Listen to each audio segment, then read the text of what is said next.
التاريخ كم مجدا سطرنا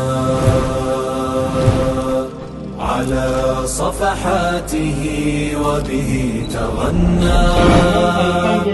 تهاب الأسد وطأتنا لأننا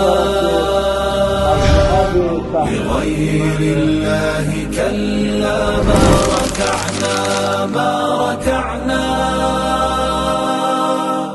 أبات والشموخ لنا حليف. بسم الله الرحمن الرحیم. زما نوم بشیر احمد ده. د الکلماتو د علمي او تحقیقاتي ادارې لخوا چې کوم سیمینار موږ ته دایر شوی و، هغه زموږ د ښوونکو لپاره ډېر مفید او ډېر ګټور ده. او دغه د الکلماتو د ادارې لخوا چې کوم سیمینارونه دغسې ښوونکو ته وړاندې کیږي، دا د ټولو ښوونکو لپاره ډېر مفید او ګټور تمامیږي.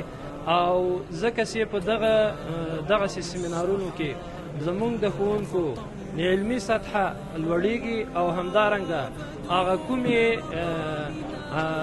کړنې او همدارنګه اعمال چې په هغه په علمي او تحقیقاتي ادارې کې ترسره شوي دي، هغه د ټولو ښوونکو لپاره ګټور او مفید ده. او ځکه چې د موږ او تاسې دغه ټوله وظیفه ده چې موږ او تاسې داسې علمي او تحقیقاتي ادارې لخوا کوم سیمینارونه وړاندې کیږي په هغه باندې عمل وکړو او هغه خپلو زده کوونکو ته په صحیح ډول سره لکه څنګه چې موږ او تاسې ته رارسېدلي په همغه شکل سره باید موږ او تاسې هغه ورسو.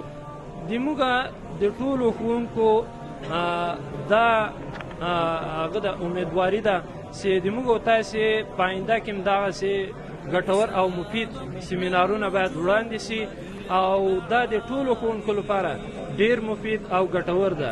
ځکه چې په دغه سیمینارونو کې د موږ او تاسې لپاره د موږ او ښوونکو لپاره ډېر ګټور او مفید معلومات وړاندې شوله او همدارنګه دغه معلومات چې ده هغه د تاریخ بیانول وو او همدارنګه د سیرت بیانول وو او د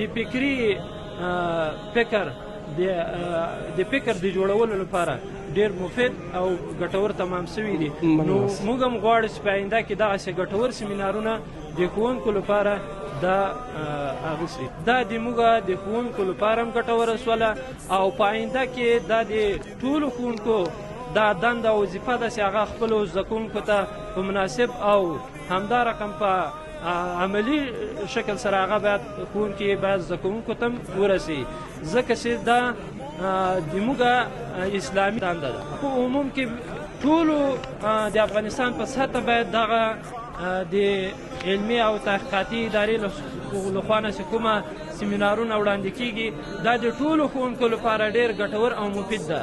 دا باید موده د وخت باید زیات شي او ځکه چې وخت په دغه 3 ورځو کې دومره غټ موضوعات نه تشریح کیږي او بل دوامداره یې باید د څو داسې مدت باید زیات وي. نو دا د ټولو ښوونکو او همدارنګه د زده کوونکو لپاره ډېر مفید او ګټور تمامیږي.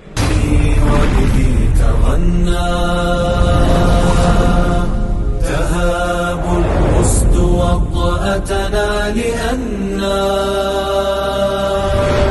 لغير الله كلا ما ركعنا ما